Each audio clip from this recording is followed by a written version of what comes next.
We are live, coming to you from Fair Memorial Reformed Church tonight. Thank you all for coming. And I would like to especially thank Fair Memorial Reformed Church for hosting us this evening because, as you can see, it's a good facility. And we have lots of room for our membership who did not get to read about it in the Beacon because it was again omitted. No thanks to Barbara, who submitted it in plenty of time. If you did not sign in at the door, would you please be sure you sign in before you go home tonight? At this time, I would like to ask you to pay careful attention because we have a required meeting that has to be done once a year, and tonight is our night. So tonight we'll be re-electing or electing officers.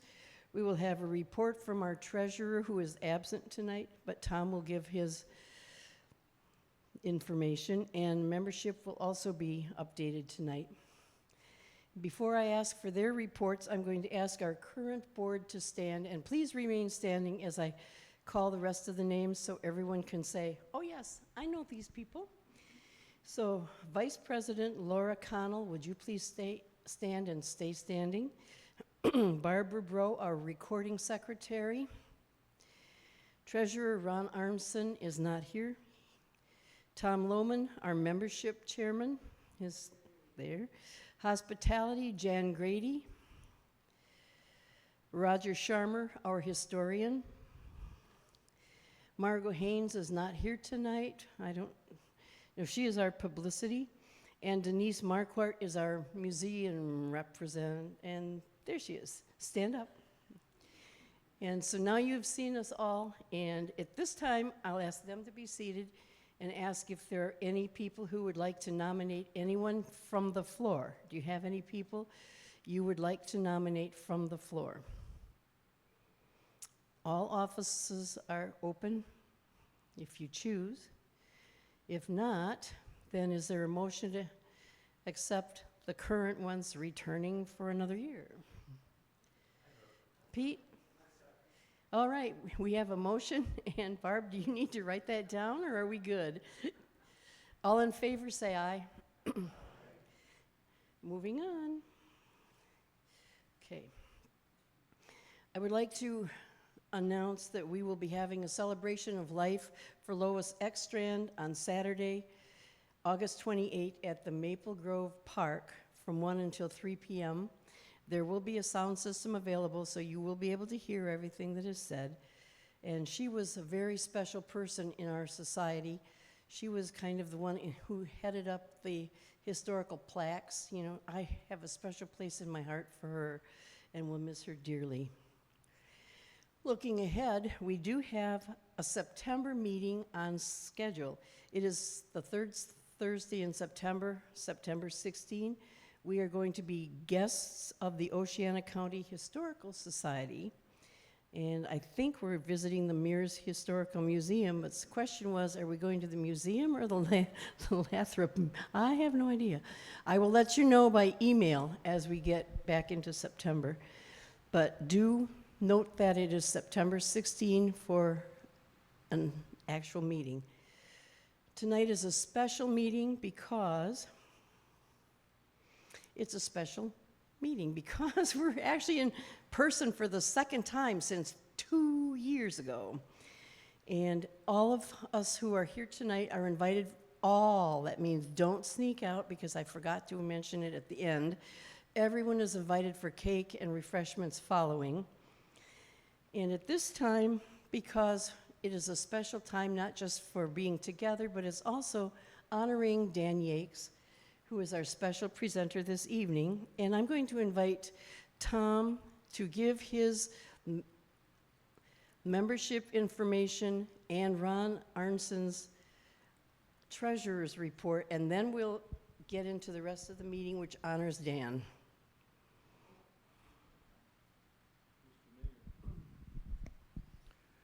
Ron is not here tonight, but I have his treasurer's report, and I'll give you some round numbers.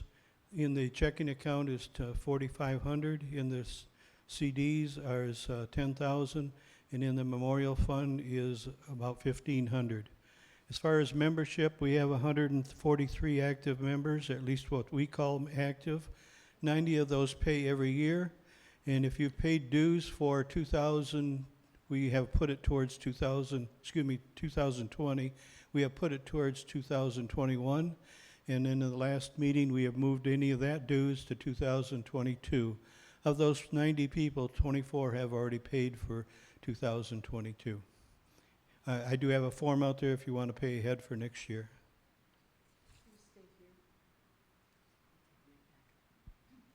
I already mentioned the special evening to celebrate Dan, and at this time I'm going to ask Ellie Dennis, representing the Whitehall Mayor and City Council, and Tom, our mayor from Montague, to present Dan with the resolution that has been drafted in his honor. You'll have to share the mic.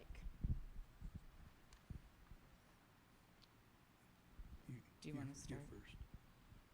Okay. This is a resolution honoring Daniel J. Yakes.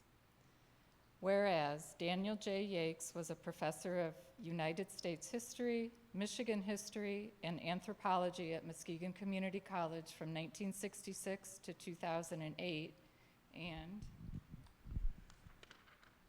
Whereas Dan Yakes was the recipient of the Muskegon Community College Distinguished Facility Award in 2014, and whereas Daniel J. Yakes has been a member of the White Lake community for over 50 years, and whereas Dan Yakes is diligent in research and accuracy, and whereas Daniel J. Yakes has authored numerous books over the years about the White Lake surrounding area, including, but not limited to, The Many Lives of Muskegon, Muskegon Firsthand, Looking Aft, Abner's Flock, An Illustrated History of the Muskegon Country Club, Land Between the Lakes, Logging the White, Cross River Rivals, and whereas Dan Yakes is a gifted public speaker, utilizing song, humor, costuming, and historical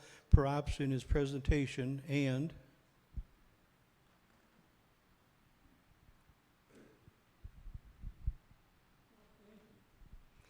whereas Daniel J. Yakes is willing to step up as a presenter on short notice, and we appreciate that so much. Now be it therefore resolved that the White Lake Historical Society recognizes and thanks Daniel J. Yakes for preserving the history of the White Lake and surrounding areas through the written word for all future generations. Signed by Deborah Hillebrand, Mayor, City of Whitehall, Tom Lohman, Mayor, City of Montague. And as we are continuing our accolades for Dan, whose books, by the way, are all available out there for purchase, on behalf of the Historical Society, yeah, you can, I didn't want to cough. I would like to present Dan Yakes with this clock that says Historian Extraordinaire of the Muskegon County and the White Lake Area, 2021. Would you please give him some?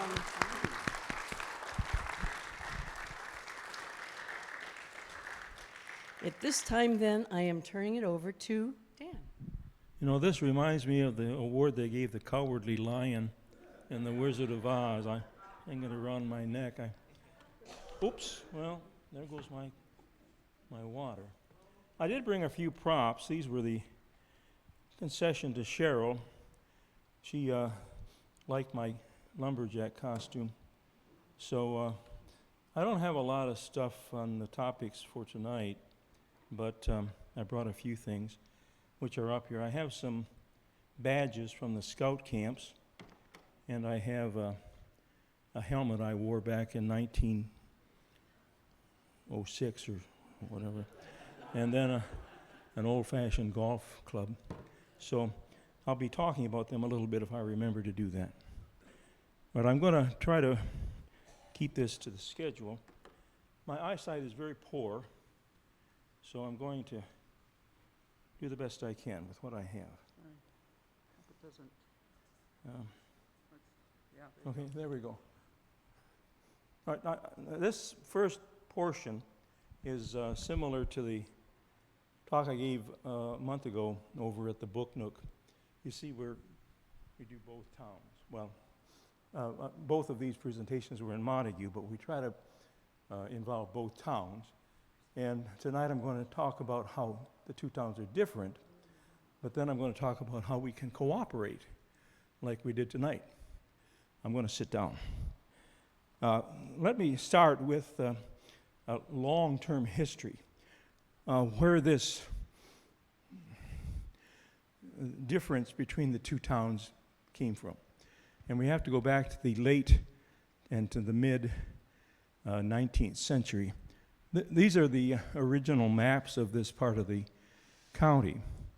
And of course, the lines are drawn by the state legislature, so if you wish, you can blame them on the state legislature, controlled by Democrats back in those days, there being no Republican Party. Now you can see that at one time, White River Township, which is just a little tiny township now, used to go way up north of Ludington, but that is the origins. And of course, Muskegon was just a little township, a portion of Ottawa County. And the folks in the White Lake area tended to be somewhat uppity. There were times when White Lake was more populous than Muskegon, and they were more generous. They wanted to put the county courthouse in Whitehall at one time. Well, here's the next step. This shows the Township of Oceana. This is from an 1873 atlas, and the lovely folks in Lansing, they were Republicans by that time, decided that the White Lake area ought to be set aside as its own township, but they gave it the name Oceana because, of course, White Lake area had once been kind of the county seat of Oceana County, or was planning to be, or hoping to be. But that proved to be a very bad mistake. And so eventually the two townships, the two sections, separated from one another, as you can see from this map, and they roughly separated along the lines of the river, although with a few exceptions, they tried to keep section lines together as wherever possible, which is roughly how it is today. The northern and western portions became Montague Township, and the southern and eastern portion became Whitehall Township. Why was that? Well, first of all, the majority of the elected officials in the northwestern portion were Democrats. The local newspaper was run by a Democrat.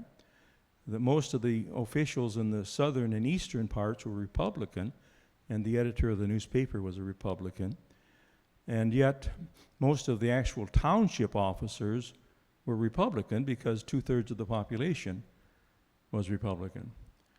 And so the Montague folks felt jilted.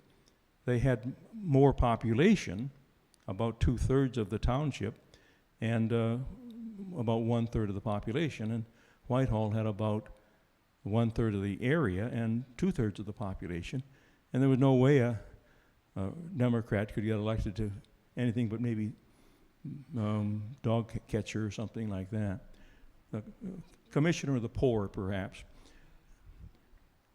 So that's where the split became permanent, and it has been ever since. This is a lovely picture. It's taken from Ferry Street in Montague, and it's looking across the lake, head of the lake. And what's useful about it is that it shows the two docks in the two cities. Even as of this date, 1902, the two towns were at odds with one another over shipping. Both towns had their own little docks, their own little ferry docks. They were also used for shipping companies. The Whitehall dock was dedicated to the Goodrich line, but those ships didn't dock in Montague. The People's Transit Company, which was a one-ship company affiliated with the Graham and Morton line, docked in Montague. So they were in competition even then. we have fond memories, most of us, of the Goodrich Line, but they were largely an omnipotent company. They were unchallenged for the shipping trade most of the time on Lake Michigan, and they charged accordingly, whatever they could get away with. So it wasn't a real popular company with businesses and shipping interests. So Montague would sometimes challenge them, either by connecting up with Peoples, which was connected to Graham and Morton, or by starting little shipping companies of their own. Now this, I think that's Whitehall, right? That's downtown Whitehall. That's Colby Street, back in the horse and buggy days.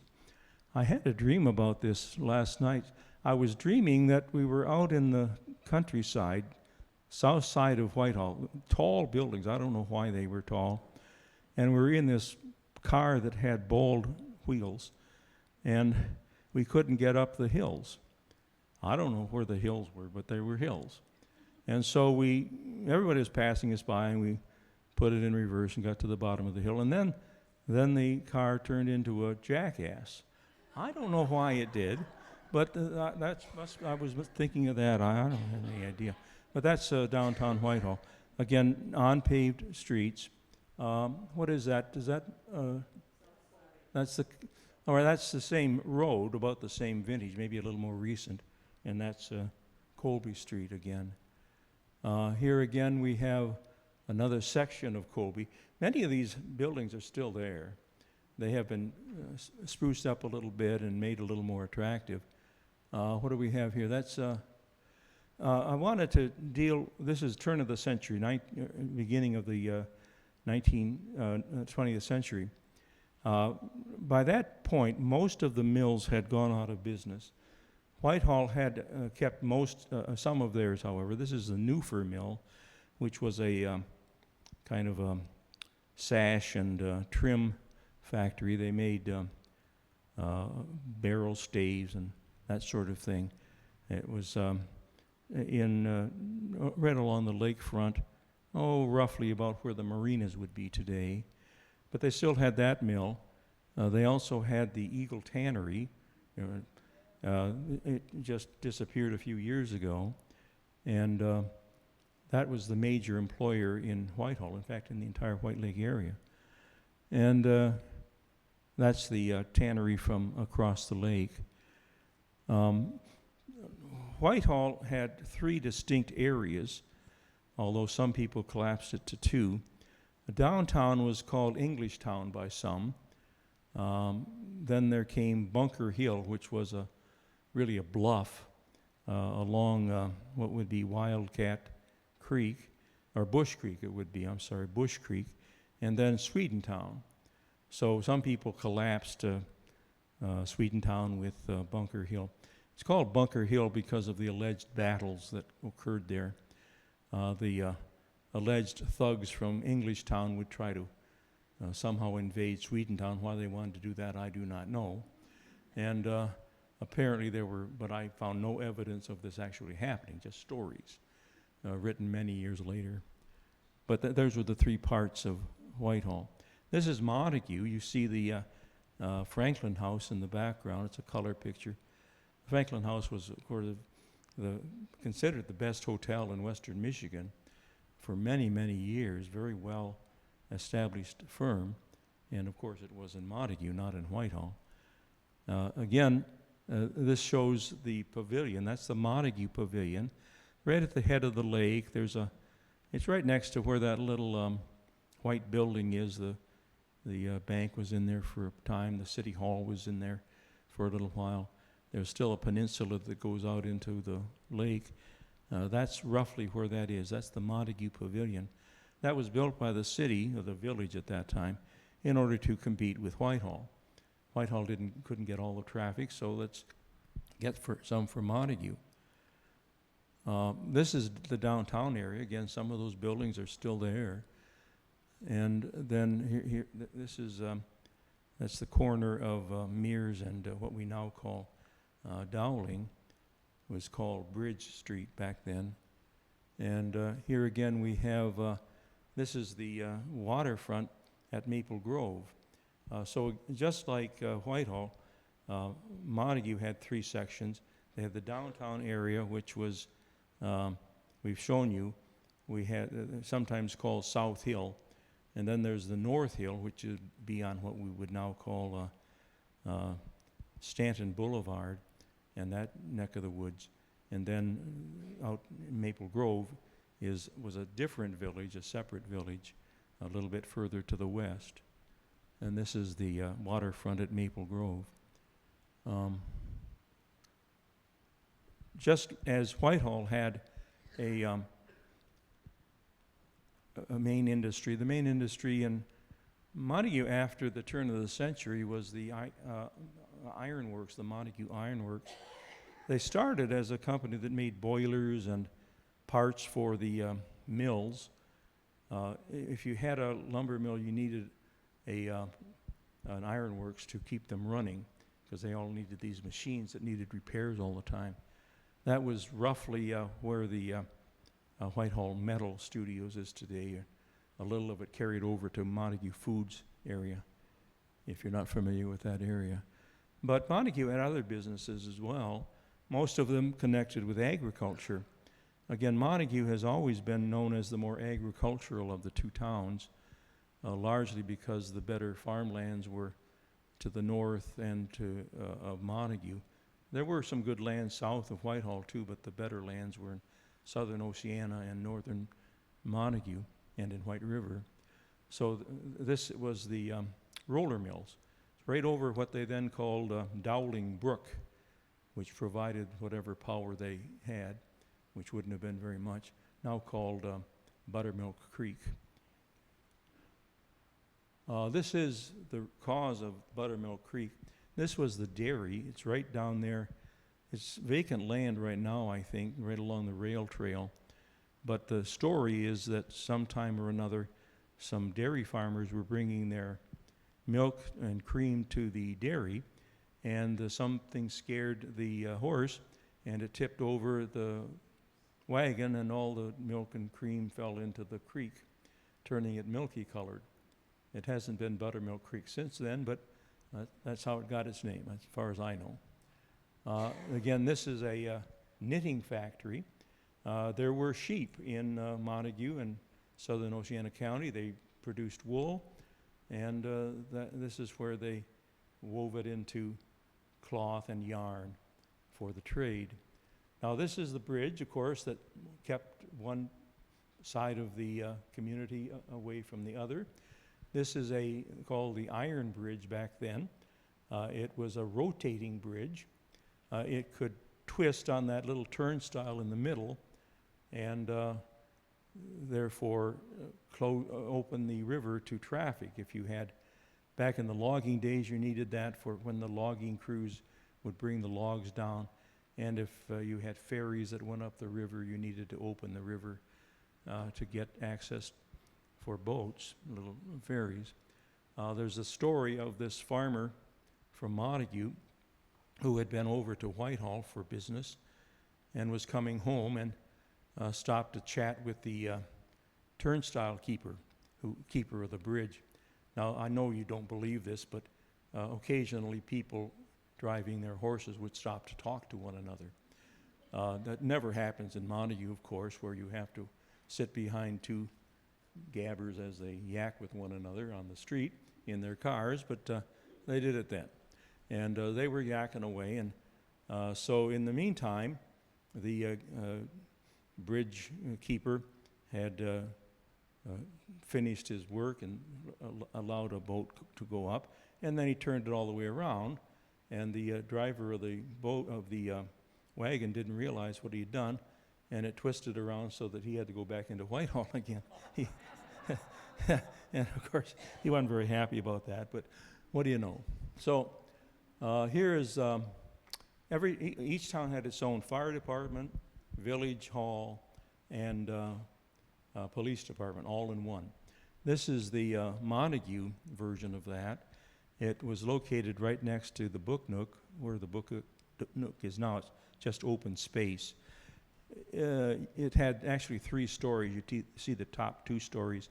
The bottom story was down below. So you had the fire department would peel out from the bottom layer. The police department, there was only a town marshal and maybe a deputy. And of course the city, the village council was there, and the Township Hall was also there. A lot of them were the same people. Here is the Whitehall version. Again, a town hall, fire department, police department, located about, there's a parking lot there now. I don't know the name of the restaurant. It's behind the furniture store, Bell's Furniture Store. It's basically a parking lot today. This is, each town had its own school. This is the, which is it, Montague? That's Montague School. Built about where the early school is today, and all grades in the same school. And same thing for Whitehall. This was not their first school, but it was their main school. Again, all grades in the same building. Located about where the, they have a bus garage over there. That's about where this building would have been. Each town had its own fire department, and in this case, they're outside the Montague depot. Montague had a depot at one time. It was a passenger and freight depot. Originally Chicago and West Michigan, and then Pere Marquette. Again, if Montague had one, Whitehall had one. And this was their passenger and passenger and freight depot, located on what would be today Lake Street in Montague, about at the, well, there were two of them. This one is the second one at the foot of, I think it would be Sophia today. Again, it was passenger and freight. Now, in 1926, Pere Marquette eliminated passenger service to the White Lake area. Passenger service ended at Muskegon, and there was nothing to the north. So they built the current depot for freight only in Whitehall, and it served both towns. Each town had its own bank. This is the Farmers State Bank of Montague. This is the Whitehall State Bank. They're both state banks as opposed to federal banks. Big difference between the two back in those days. Not so much anymore. The Masonic Hall is the building next to the bank. The bank building is that white one. It's now sort of a upscale saloon or tavern. Brewery, all right, I guess. I haven't been in there, so I don't know. I don't drink, smoke, cuss, or chew, and I don't go with girls who do.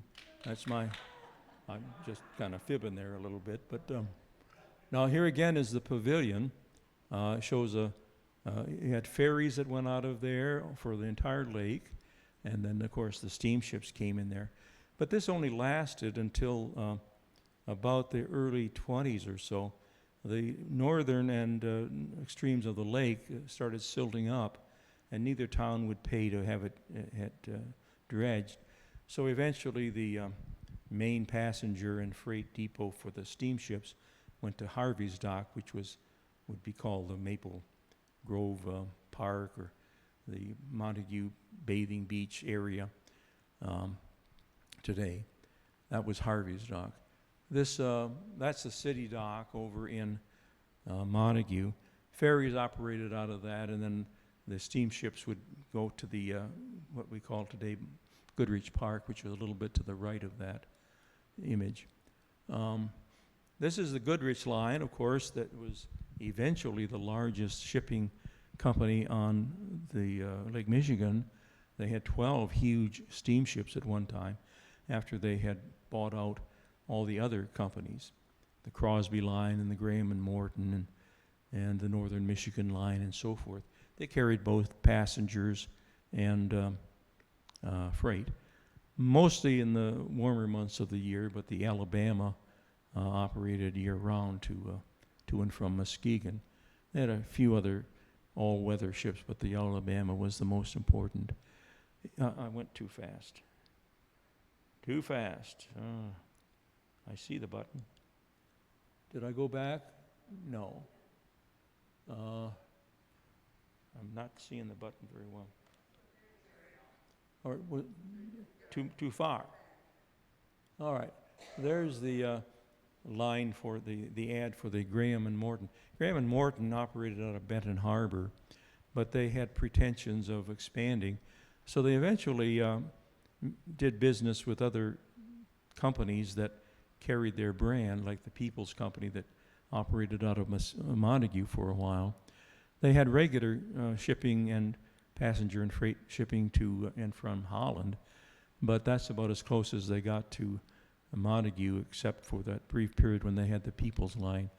They called themselves the Dustless Way, or Dustless Way to Happy Land is what they call them. I couldn't find that ad, so I put this one in its place. Happy Land is Western Michigan, in case you didn't know that. Are you happy? I hope so. I'm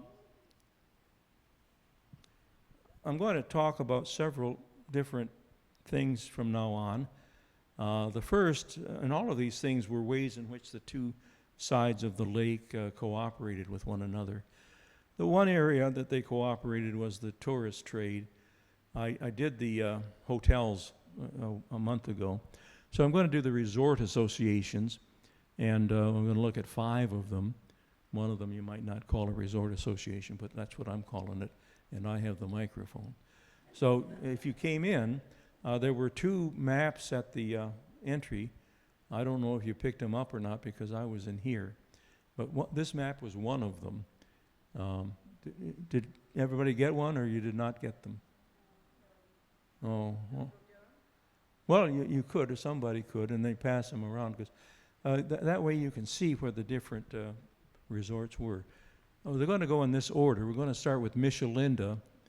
That's a resort association established in the 1890s south of White Lake, right along Lake Michigan. They call themselves Michelinda because they found one dubious resorter who claimed to be from Indiana, and that way they could give it the name Mich-Il-Indy. Everybody else was either from Michigan or Illinois.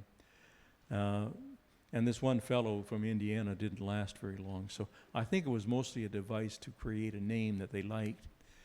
And then you had Sylvan Beach.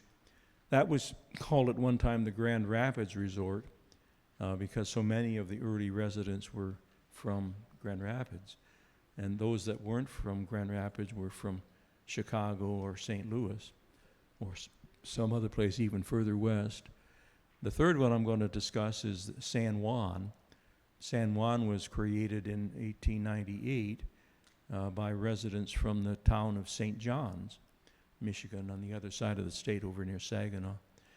And there are 2 reasons to call it San Juan. First of all, most of them were Republicans, and they, of course, were greatly enamored by, he wasn't president yet, but Teddy Roosevelt, the hero of San Juan Hill. And then, of course, he became president, so that made it even better. And then San Juan is the Spanish version of St. John, so for 2 reasons it's called San Juan. Then the fourth one, which isn't really an association, but I'm going to look at Rochdale or Fruitvale. There was an association there of sorts, but it was mostly people who were trying to oppose the ownership of the company. And there were a lot of tourists there who had permanent residence, so I'm counting it as a resort association. And then I'll take a look at Lakewood Club, and they're all shown on that map. Rochdale is upstream, up the river, several miles, 22 miles by boat. And Lakewood Club is over to the east of Whitehall on Fox Lake. So we're going to start here with Michelinda. This is a view of Michelinda from the lake, from Lake Michigan. And you can see, of course, it's on a bluff, and there are quite a few cottages there. When Roger and I were working on looking aft, he took me out there because he knew some people who lived out there, and I had never seen such shacks. I mean, they're beautiful to look at. They're very expensive to live in, I'm sure. But some of them didn't even have interior walls on them.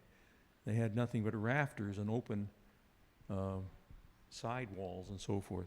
They must have been, were they just your friends and the other ones were nicely fitted out, or what was that? Or were they all like that? Roger? Oh, they have. They've gotten a little bit better. Yeah. Okay. Well, they were, of course, used only in the summertime, so they didn't need much heat. And I don't think they had basements, probably. And they turned off the water. Well, so there it is in its splendor. This is a beautiful picture of mine. It shows the old front porch overlooking the lake. This is how you entertained yourself in the summer. You made sure you had plenty of bug spray, and you had somebody who could play a guitar, or maybe you had a pump organ or something like that you could play, and you'd chit-chat with one another, and it would be wonderful summer. I mean, they're getting away from a hectic life in Chicago or some other place. Here's another. This is Cottage Row. Again, there's not much in the way of development there. They have lawns of a sort, but it's still pretty rustic. And this is not part of the association, but they next door they had the Michelinda Tavern or Michelinda Inn, which burned down some years ago. But that was, again, a calling card. Beautiful hotel. This is Sylvan Beach, looking at it again from the lake. In the middle there is the Sow and Beach Hotel, which is no longer there, torn down about 45. Again, this is the White Lake side. Again, depending upon where you came from, the Chicago people seem to prefer lots on the White Lake side. The Grand Rapids people preferred lots on the Michigan side, Lake Michigan side. And this is the White Lake side. Here again is the arcade. It's also their dock. The Goodrich vessels went in there all the time in the summer. The arcade had a grocery store, a post office, a beauty parlor, a drugstore, all the things you needed, unless you needed something that they didn't have, and then you'd have to go to town on a ferry. Of course, this was, I went too far. Well, this is the next one. I don't know how that got in there. Let me see what I missed. I'm trying to find it. I can't go back. Here's the arcade again. I don't know how that got in there. That's Rochdale. This is, we're back at Sylvan Beach. Somehow that one snuck in there. This is the Wabaningo Club, burned down a number of years ago, and it was right on the lake frontage at that time, on the lakefront. It was sort of their social gathering place. They could have dances there. They had Sunday worship there. It's all Protestant, so if you're Catholic or some other belief system, you had to find it elsewhere. And I believe it's still that way. Here's San Juan. That's again over on the Montague side. Michelinda and Sylvan Beach tended to relate mostly to Whitehall. They did most of their business in Whitehall. You'd have to take a ferry to get there usually, but eventually the ferries went out of business and the highway was built, what we call Lake Street and South Shore Drive, and you could get there by car. So it was closer for them to go to Whitehall. Sylvan Beach, on the other hand, did business mostly with Montague. They would buy their groceries from Montague stores and did most of their business with Montague businesses. This is the long dock at San Juan. It goes way out into the lake. It's very shallow water there, and you can get a good idea of it there. And again, built on a bluff. This is, again, Cottage Row. That building on the far left, that's the Fordney cabin or cottage. Uncle Joe Fordney was the owner. He was a congressman from the Saginaw Valley area, and was a big dealer on the tax committee in the House. He was partly responsible for the Fordney-McCarran tariff. You all remember, I'm sure, from high school history classes, and I know I emphasized it when I taught. college. And this again is another rustic cottage area, dirt roads and summer cabins. Some of them are modernized today. Now we're here at, this is the beginning of the section on Rosedale or Fruitvale. You got there originally by ferry boat or launch. The company had 2 different versions of ferry boats. They started out with a group of 4 launches that were a little bit too deep for parts of the river, so they abandoned them. Actually, they lost them in a legal battle with the Frugale Power Company, and they went and bought 3 new ones that were shallower draft. This one is one of the shallow draft vessels, the Ethel Parker, I think it is. I can't see it from here, but it's covered. You have a canopy on it. When you would come up the river, and of course there were bugs and there were things dropping off the trees, and so some people really liked having that canopy over. They had to collapse the canopy to get under the bridge, but aside from that, it was not a major problem. They had 3 of these vessels. This is the original look of the association. That's their original dam. It's no longer there. It burst out back in the 20s, I think. But you can see the original building on the far side. Quite a rustic scene. Here is the more developed picture. That's how most people who are old enough remember it. This was Brown's Pond, sometimes called Stedman's Pond. It's a nice little impoundment of Sand Creek that was used in the logging days and continued in use by the resort company. A lot of proms apparently were held there by Montague and Whitehall kids both, and a lot of vacations held there as well. This is the lobby of, they call it the Riverside Inn usually, although some people just call it the Fruitvale Inn, and some people called it the Rosedale Inn, but there's the lobby. Here's the dam as it is today, although I think it's been refurbished, and this was built by William Tiemann. That was Sally McCloud's father back in the 20s, I think, and is still standing and holding back the creek. A lot of hijinks there. They employed, gotta go back. Something's happening here. I can't seem to find it. All right, they had beauty contests every week. I'd say about 3/4 of their clientele consisted of working girls. By that I mean clerks and secretaries and librarians and nurses and so forth from the big cities who would come for a week. It was really cheap. You could get your passage on the Goodrich line or on the railroad. The company would then ferry you to the Rosedale until the ferries went out of business. Then they had a bus that would trot you out there to Rosedale. And they kept everybody interested with contests like this. They had a social director named George Schluffenflug.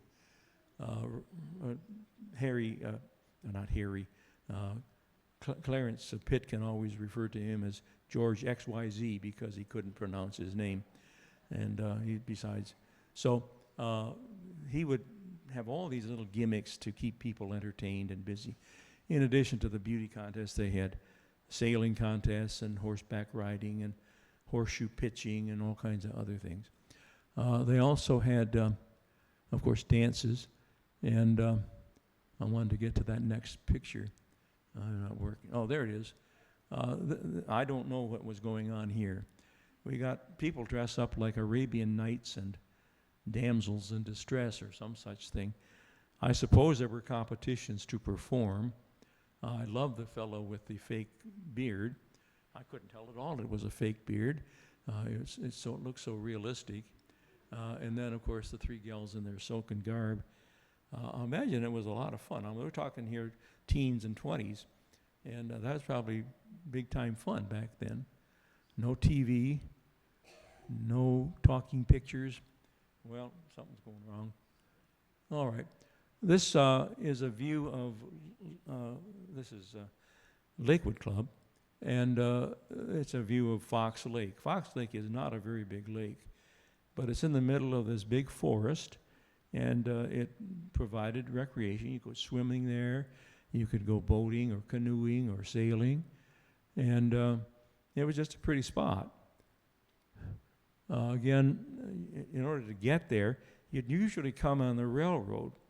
Now, for the most part, they could not come on the Pere Marquette after 1926 because service had ended. But up until that time, they could come to on the Pere Marquette, and the company would pick you up with their little 200-year-old trotter here, trolley.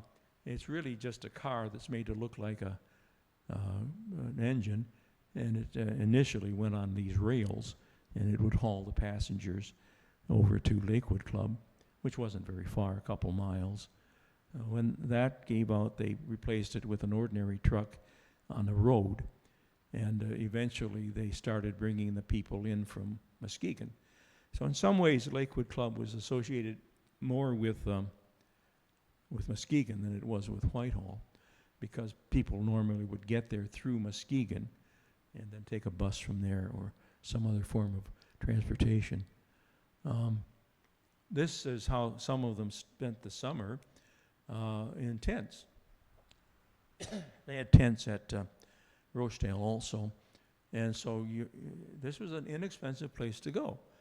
So you get to swim, you get to boat, get to hike in the woods, you get to have friendships with other people, and then you spent the nights in the tent. Now, this next set sorry about that. I was going to find a picture of cottages, and I didn't find the picture of the cottages I wanted. What I would have said here, if I had pictures of cottages, is that these became very popular during the Great Depression and World War II. A lot of people gave up their cottages during the Great Depression. They couldn't afford to pay for the taxes, and so they just gave up on them. And then when World War II came along, all the factories in Muskegon were working overtime, and they didn't have accommodations for all those employees. They had increased the size of the working population by about 3 times, and no place for them to stay. So a lot of people would buy these older cottages out at Lakewood Club and stay there and then commute back to Muskegon for their work. So they had plenty of money because they were working all the time, but finding lodging was difficult. After the war, a lot of the federal housing was dismantled and taken out to Lakewood Club, and some of the buildings there today, I believe, are from World War II, federal projects. This is the grocery. They're sort of self-contained out there. You could, of course, go into Whitehall or Muskegon for groceries and other supplies, but they had their own grocery store. And this, I think, is one of the inns. They had 2 or 3 inns there for people who didn't have a cottage. I think this was the Emerson Inn. Now, we're moving to another topic here. Camping was also an area where the 2 towns got along with one another pretty well. Muskegon County, particularly northern Muskegon County, is camper heaven. There are dozens of camps here. I'm only going to be looking at a few of them. Some of the camps identified with Montagues, most of them identified with Whitehall. We're going to look first at the Boy Scout camps. There were actually several in the White Lake area. I'm only going to look at 3 of them, Wasapee, and then the 2 on Duck Lake, which we'll get to in a little bit. Initially, when the camp opened back in the teens, the Scouts came to Whitehall on one of the Goodrich ships. And we actually have that well documented by Clarence Pitkin and by one of the kids who was a camper that year. So here is, I don't know whether they're getting off the boat or they're getting on the boat, I think they're getting on the boat after having spent a week or two at Owasapi. But this shows them at the Whitehall dock, either disembarking or embarking, I believe, on the Goodrich, on the Carolina. When Père Marquette quit service to this area, and of course then the Goodrich line went out of business a few years later, somebody in the Boy Scouts influenced the Père Marquette company to put on some passenger cars once a week in order to bring in scouts and take out the scouts who had been here for a week.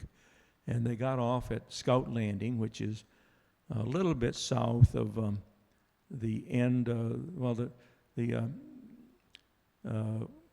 White Lake Drive exit or entrance to the expressway.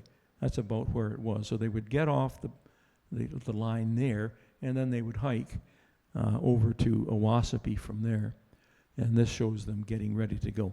And then the scouts who were leaving, of course, would get on those same passenger. And they were old. I mean, these were, they didn't put the best cars on these trips. And then they would go back to Chicago. And that lasted for several years until the Depression ended it. This is, that one was out at the counter there too. This is in the book, although the one in the book is much bigger. This is Owasapi. It's thousands of acres, much of it acquired from the Fruitvale Company when it went out of business. And it shows all the different camps that were in use by the Scouts. They're all over the place. They started out on what they called Crystal Lake. Then the Scouts changed the name to Owasapi Lake. I think it's called Crystal now again. And then they also had camps on Big Blue Lake, and they're not shown here, but on Lake Wolverine they called it, which was a reservoir created by damming up Cleveland Creek. But you can see most of their trails and the other camps that are at Owasapi. This was the 1914. I believe that's the first year they were in business. One troop outside their tent or tents. This one is their mess hall. Probably the favorite building on the site. After all the things they have them do in camp, of course, you want a good meal. That's the one thing you remember. You got a good cook, you remember her or him. You got a crappy cook, and you remember him forever. That's just sort of like loggers were that way too. Here again is some of the things they did. They're all of their camps were built on lakes, and this one shows the entire camper and staff, camper group and staff on one of their docks. Again, here we have canoe races. I think that's Crystal Lake. This is the camp on Big Blue Lake. It's an aerial, so you can see the beach and you can see some of the camp buildings in the background. And of course, what do they do in Scout land? They hike. I was a Boy Scout for a little while, and I do remember the hiking. You could complete lots of your responsibilities for badges at summer camp. Probably they had one for hiking. They had them for rifle shooting and swimming and boating and sailing and who knows, archery, all kinds of different things. This one is that the YMCA? No, that's the Duck Lake. There are other camps besides Boy Scouts, but we'll get to them in a bit. This is the Chicago YMCA camp. They originally built a camp on White Lake, but abandoned it after a year or two and moved over to Duck Lake. They built their camp about where the state park is located now. And this shows that camp from Duck Lake, from across the lake. They were mostly tenters. They had a couple of administrative buildings, but this shows, this is the inexpensive way to camp. And of course, it's kind of the hardy way to camp. You're roughing it, you're learning camping skills, and you don't learn that in a nice, cushy dormitory. You learn it in a tent. And here again we have You can't make it out.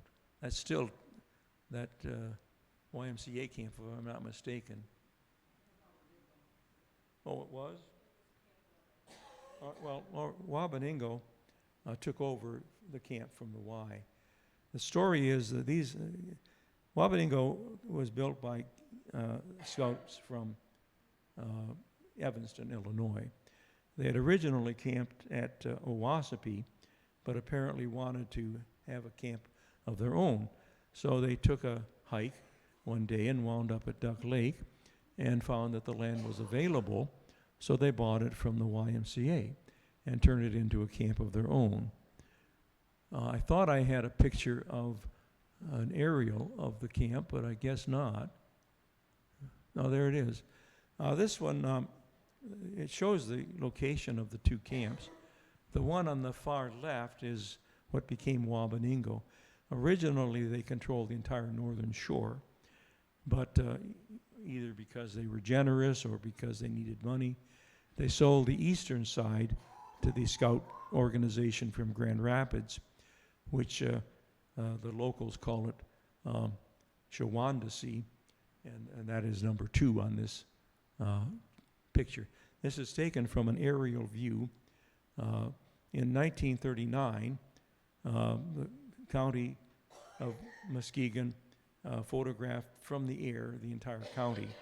So if you're looking for an aerial view of where you live, go down to the county library and they'll have it for you, I think. At least they've had it every time I wanted one. And I think this is, again, Wabaningo. I can't read it with my eyesight. And again, this is the, is that still again Wabaningo? They were heavy on the tents again. I mean, it's much more economical to have tents. And of course, it's sort of back to nature. That's what they want to emphasize. They want to emphasize nature and Indian lore, and you don't do that in a nice, cushy dormitory. You do that in a tent. This is the stairway again, they're at the base of the bluff.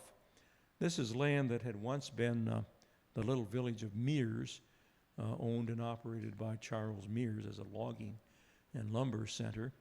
And then it was acquired by private interests, and then acquired by the Y, and then acquired by the Evanston Scouts. I think that's still no, that's Shawan. I would not have chosen Shawandasee as a name for a camp.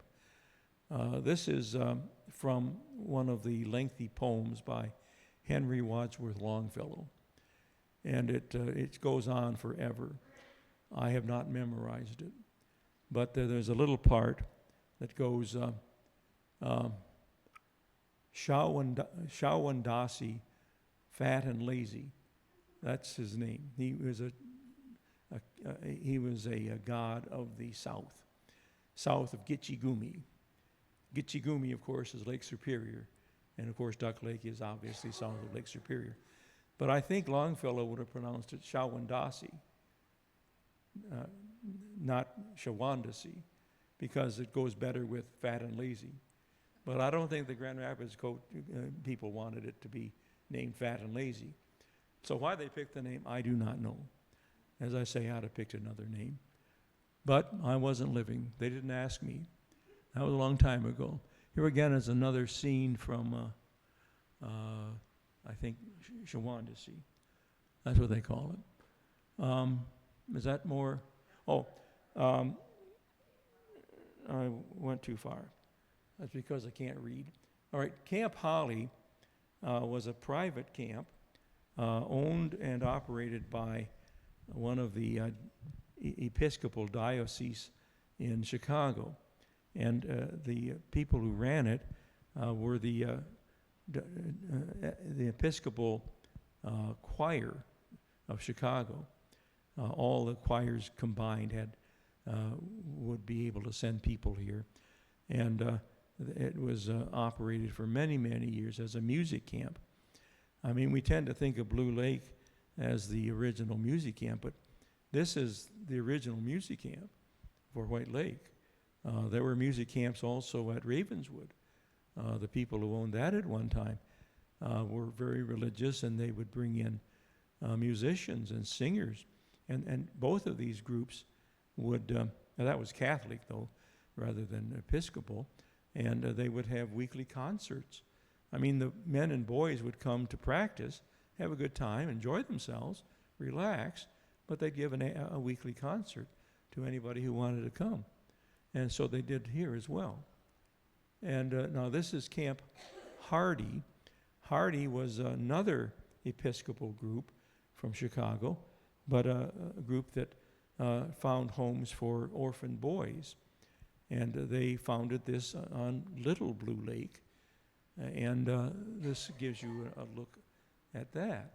This eventually became Blue Lake Fine Arts Camp, but originally it was a Episcopal camp for young boys. Here again, we get to see some of the buildings. There's their headquarters and administrative building. This again is, I remember playing the sack race. I wasn't any good at the sack race. I could beat you in the real race, but not the sack race.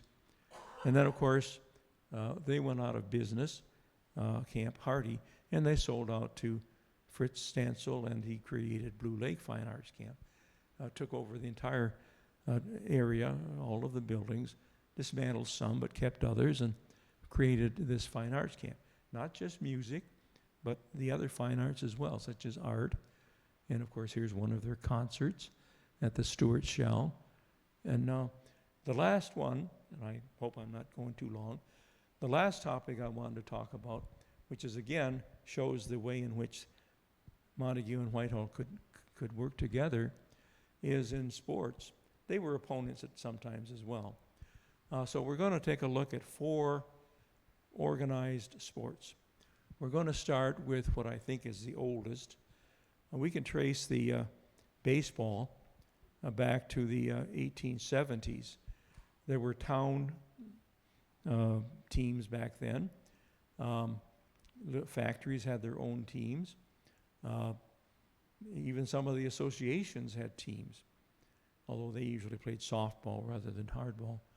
And this is one of those town teams, the Whitehall baseball team of 1910. They look kind of rough. They only had barely enough players to make the team. Had a couple of subs, and that was it. This is some storefront in Whitehall. Probably the most famous of all those early ball players was Ira Flagstad.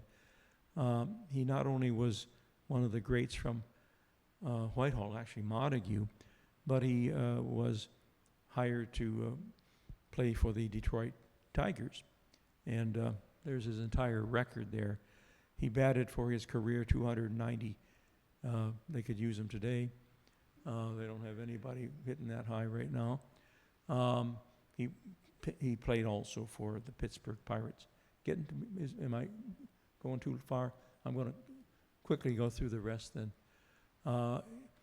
He, of course, has kin that still live around here, although he eventually moved back to Oregon, and he doesn't have any direct descendants around here. This is another group. Both towns had teams called the Montague and the Whitehall Independents. They didn't affiliate with any factory or area. And then whenever a touring team would come to town, the best players from both teams would suit up, and they would form a team to play the touring team. Touring teams included, I thought I had, well, this is another example. Let me go back to that earlier one. Is that the earlier one? No. That earlier one. Touring teams included some of the Negro League teams. There was a Negro League team in Grand Rapids. There was a Negro team in Chicago. And they would tour almost every summer. And of course, these were basically pros. They were very good, and they hardly ever got beat. So they would come to town at least once a year, and the locals would play them and usually lose, but they would be the best players from the two towns. They also played we'll show you the picture in a little bit, but the House of David, they had a touring baseball company. They also had a touring basketball company. And they would again go all over the Midwest playing local teams. Here's another, the local, probably the best factory team locally was the Eagle Ottawa Tannery team. This shows you the team in 1919. Again, barely enough to field a team. Maybe one spare, and that's it. Again, now you got to keep in mind that the game was played differently than it is today. Back in the 19th century, the pitcher had to pitch underhand, and he had to put the ball wherever the batter wanted it. It sort of was like how they treated the Angels this afternoon. They got all the pitches they wanted, and Detroit had a very, very tiny, pardon me for grousing, but they lost. They started out 10-2, and they lost 13-10. They didn't do well. So, but you could pick wherever you wanted. The catcher was about 10 feet behind the batter, so you couldn't get called for interference with the batter. And basically, you could play as many players as you wanted to. So it's difficult to get a hit. Things have changed, of course, since then. This is, of course, that touring team I mentioned. The Angels had a player who could have worked very nicely with this bunch. Notice they all have long hair. That was a rule. With the Sons of David, you had to let your hair grow. And once you're married, you could grow a beard. So we have one beard in here, and that's their touring team. They almost always won. If they had a good pitcher, that's all they needed. Here again is another. Now we're moving to football. Football is another sport that has changed over time. Back in the turn of the century, every player played both sides of the ball, both offense and defense. They had very little equipment. Everybody had a different shirt. Most of them had pads for their legs.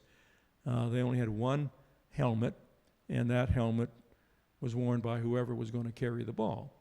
So it wasn't hard to figure out who was going to carry the ball. Forward pass wasn't permitted, so they would wear these helmets. I brought a replica.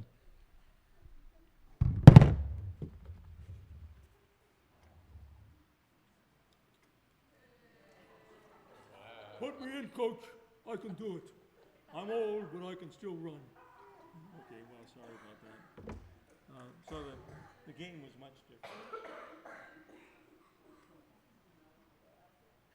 And again, no shoulder pads, no other equipment. But again, the same rules apply to both sides.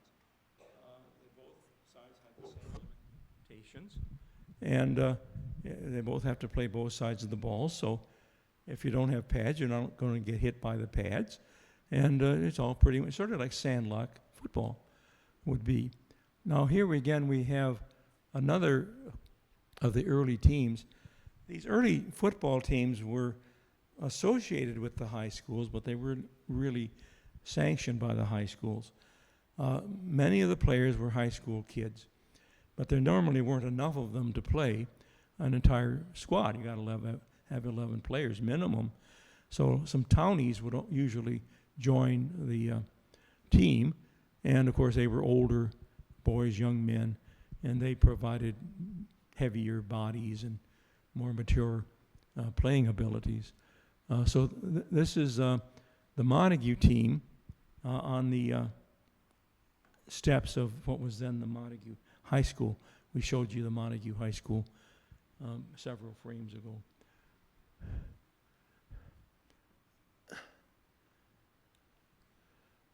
This one is, I got this one out of the Montague Centennial book and fixed it up a little bit, called Three Heroes.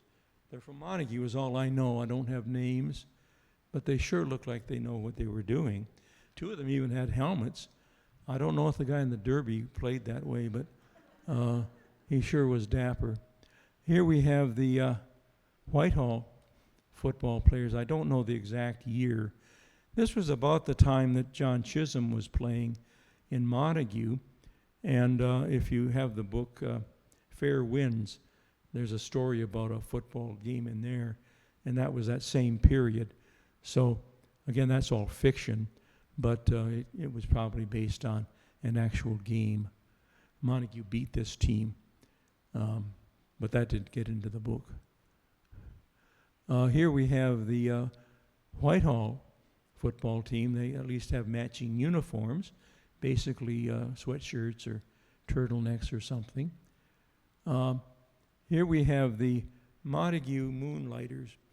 Another reason that they probably weren't high school kids, most of them.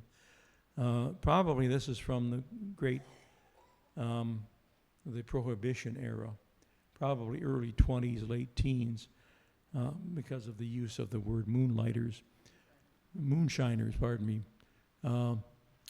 Again, I don't think we have any names there. Here are the Montague Wildcats. This is from the 20s. So I don't know this for certain, but that's about the time that it became a Montague high school sport, and it's been a high school sport ever since. Whitehall suspended their football program during the Great Depression, but not Montague. Here we have, again, a little more modern image with more modern-looking helmets and pads and so forth. Here we have the, oh, I missed one. I only have 2 pictures of basketball. Basketball was not a particularly, is that basketball again? Yes. Both of these are Whitehall. I have pictures from the yearbooks, but they don't go back all that far.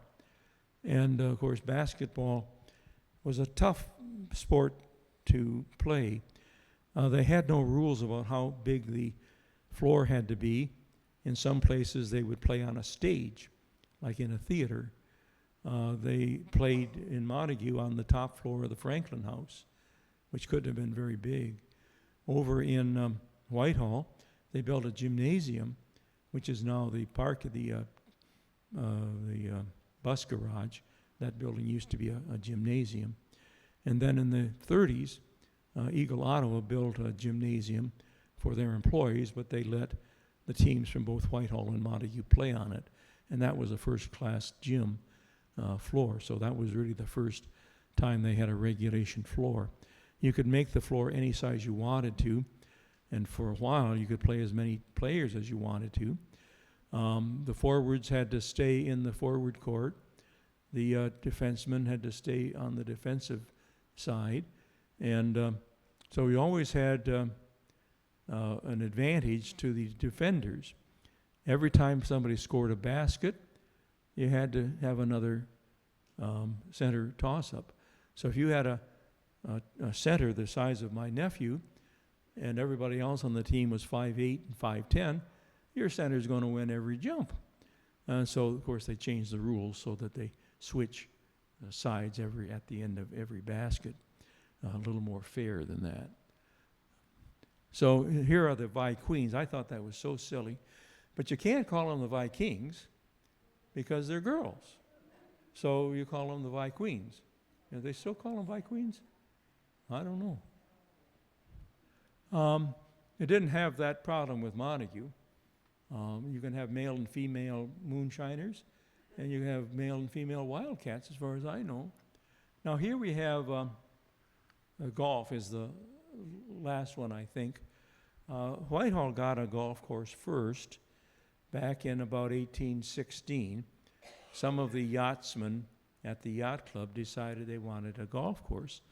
It was a fairly new sport in the United States by then. So they acquired this property from the Mason family and built 9 holes, and then they later on added another 9. So this was the layout of the 18 at that time. I meant to have a different picture here, but every time I put it in, it was upside down. So I put it in upside down, and it came back upside down. So I put it in right side up, came back upside down. So I went to this one, which is a postcard, and it shows you the golf course back around that time. This again shows you the golf. They love these big bunkers, Scottish style. This was a Tom Bendelow course. Several years ago, one of his grandsons gave a talk on him. And he wrote a book. Maybe you attended that one, I don't know. I did. And this was one of his designs. He worked for Spalding, which would do anything like that for free as long as you bought your equipment from Spalding. So beautiful bunkers. Here's apparently Whitehall, either the town or the high school had a golf team back then, and these are the players. Montague, this is the Montague course. This is a manufactured map. We got this overview of the golf course from the county library, and then we figured out where the holes, where the various holes were located, and Steve made this up so that you could see how things played out. It's a 9-hole course at that point. This is the entrance. This is on the the south side of the property. It's a little gravel road that comes in from Old Channel Trail, and this is the little caddy shack that was their center of operations. And I think that's it. And I'm out of air anyway. So maybe somebody could turn the lights up a little bit, and if there might be some questions. That's the end. Huh? It's all over. What time is it? It's only 8:15. You did Well, that's quarter not of bad. 8. You got 15 more minutes if you Oh, want that's an cake. hour's worth. So, well, that's fine. There might be some questions here. Do you have any questions that he can answer? Oh, I'm sorry. I got the mic in front of me. I have to put my glasses back on. I'm almost blind in my right eye, so it's hard for me to, I only can see through my left eye. Yes. Yes. Correct. All right, it's a little bit, probably the closest major road is White Lake Drive. It comes down and joins Lake Street where it becomes South Shore Drive. It's right on the township city line.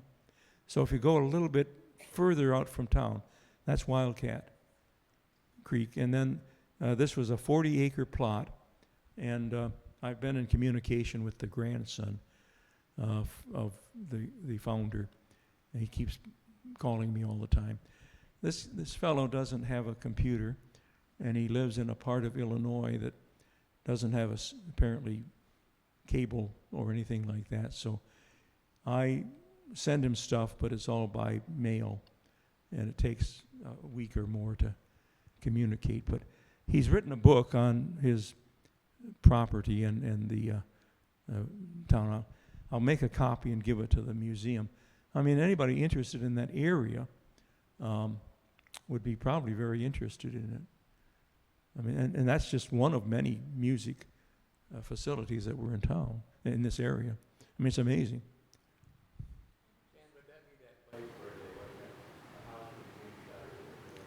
I don't know about Green Shot. It's right, if you know the place, as you go into Fruitland Township from Whitehall, the city of Whitehall, it goes up a hill. And it's really at the top of that hill, about where there's a Sandy Lane or something like that, right about in there. But they had both the top and the land below as well.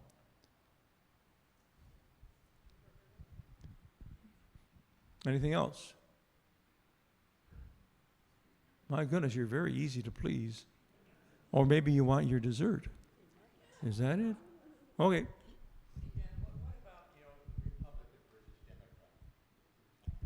All right, well, things were a lot different than the question. He wants me to expand on the Democrats versus Republicans.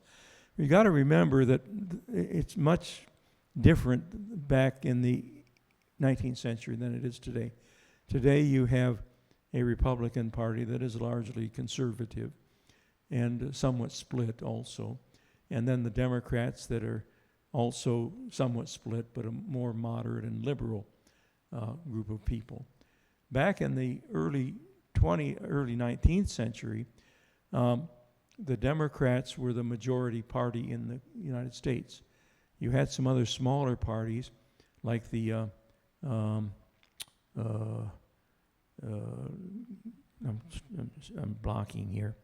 The Know Nothing Party, remember the Know Nothing Party? The Whigs, earlier than that, the Federalists.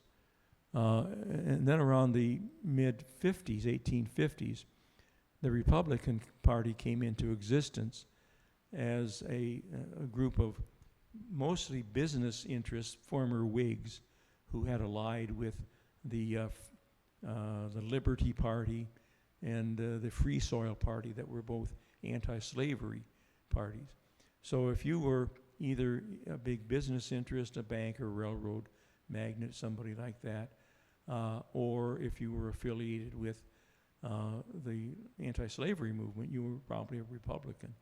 And the Democrats were a party of farmers and Southerners and Westerners and so forth, kind of a mixture as well. So there was no particular stigma to being a Democrat or a Republican. It was just a band of people of similar interests, or at least bedfellows who were willing to band together sufficiently. But party loyalty was very significant, and all the newspapers in the country were affiliated with one party or the other. And that's one of the elements I discovered, that the local newspapers were extremely powerful. I mean, they're sort of like the cable news networks are today. They shape thinking. They alter reality. If that's the only paper you read, and the other one you use to wrap the fish, or you never even get, then you're going to follow that line of thinking. And as it turned out, for quite a while, the Montague newspaper was a Democrat sheet, and the Republicans had control of the Forum, Whitehall Forum. And so they were very, very powerful. And probably the local party politics was that way too. Locally, they didn't, when they had local elections, like if Tom were running for mayor back in 1860, he wouldn't run as a Republican or a Democrat. He'd run as part of the Firehouse Gang or the Saloon League or some other group of wherever they met. You know, that's what they would call themselves. And they did operate out of saloons. That was a good way to buy votes. I mean, you buy somebody a drink, you make sure they vote that way. And again, how do you know that? Because they didn't have the Australian ballot. I mean, when you went into the voting place up until 1900, you had to get your ballot from the party table. So when you go in the door and you go to the Democratic table, everybody knows you're going to vote Democratic. And if you come in and go to the Republican table, you're going to vote. Now, you could cross off a name and write in another name. That was legal. Or you could get a sticker if you didn't know how to write, and you could put the name of that other person where you wanted it to be, you know, from the other party, or just a write-in. Can I do that? Well, they can't do that anymore. Not legal. Now, of course, it depends on where you are. I suppose almost anything is possible in some places, but it's not legal to do it that way. But so party politics was very, very powerful. And, you know, each party would have its people at the polls to make sure their guys got there. And if your guys didn't get there, they send out a wagon to make sure they picked them up at the saloon or at the mill or wherever they were, and make sure they got to the poll. And then they knew how to vote. Or if they didn't know how to write, they knew how to where to put the sticker and that sort of thing. That's why we needed the Australian ballot, because that all names were on the ballot. You could still strike out a name and write in another, but and it was secret. I mean, you got one ballot for everybody, and nobody knew except yourself or whoever you wanted to tell how you voted. So I mean, the whole thing is much different than it is today, and so politics was extremely important. Anything else? I'm just keeping you from your lunch. Okay, well, you can talk later on if you want. I would like to remind all of you that we do have refreshments, a cake honoring Dan for his community service over these years. Well, there are stuff up here if you want to look at these. Yep, look at the helmet, Yeah, where the helmet? his club. Oh, I meant to tell you, this is an old hickory shafted club, and it's a number 2 wood called a brassy.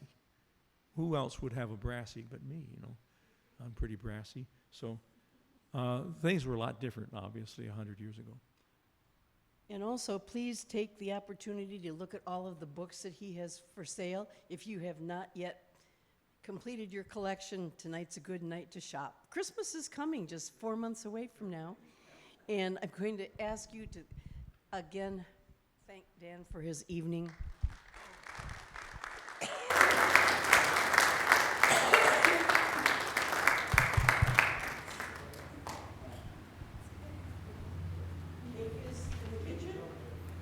Are there. Oh, the cake is there, the table is there, the tables are there. Sorry. And I'm sorry for coughing all night, excuse me.